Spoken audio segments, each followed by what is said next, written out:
રાજકોટ એ division પોલીસે નકલી પોલીસને ઝડપી પાડ્યો છે। દૂધસાગર રોડ પર રહેતા સંદીપ રામાવતને ઝડપી પાડ્યો। સંદીપ પાસેથી 30,000 રોકડા અને બાઇક કબજે કર્યું। પોલીસની ઓળખ આપીને લોકો પાસેથી નાણાં પડાવતો હતો। એ ડિવિઝન પોલીસે બાતમીના આધારે ઝડપી પાડ્યો છે। નકલી પોલીસને હેમુ ગઢવી હોલ પાસેથી દબોચી લેવામાં આવ્યો છે। તો રાજકોટમાં વધુ એક વખત નકલી પોલીસ બનીને રોફ જમાવતો શખ્સ કે જે પોલીસના સકંજામાં આવ્યો છે। જે 24 કલાકની ટીવી સ્ક્રીન પર તમે જે શખ્સને જોઈ રહ્યા છો એ શખ્સ છે કે જેણે નકલી પોલીસનું નામ આપી અને લોકોની સાથે છેતરપિંડી કરી છે। એ ડિવિઝન પોલીસે બાતમીના આધારે આ શખ્સની ધરપકડ કરી વધુ તપાસ હાથ ધરી છે। હેમુ ગઢવી આ શખ્સનું નામ છે કે જેને ઝડપી પાડવામાં આવ્યો છે। તેઓ તારીખ 25/2/2026 ના રોજ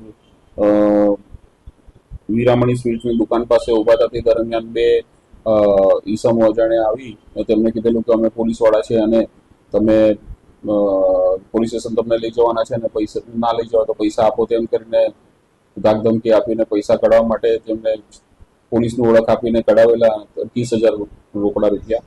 અને આ બાબતે એ ડિવિઝન પોલીસ સ્ટેશનમાં ફરિયાદીએ 308/204 અને 305 મુજબની ફરિયાદ દાખલ કરેલ છે। અને ત્યારબાદ ગુનો દાખલ કર્યા બાદ પોલીસે આ નકલી પોલીસની ઓળખ આપીને પૈસા કઢાવનાર ઈસમને પકડી પાડેલ છે, જેમાં સંદીપ રામાવતને અટક કરવામાં આવે છે। તેમજ બીજા આરોપીનું નામ અલ્તાફ મેમન ખુલેલ છે, જે હાલ વોન્ટેડ છે। ઉપરોક્ત ગુનાની તપાસ હાલ પોલીસ સ્ટેશનમાં પીઆઈ કરી છે।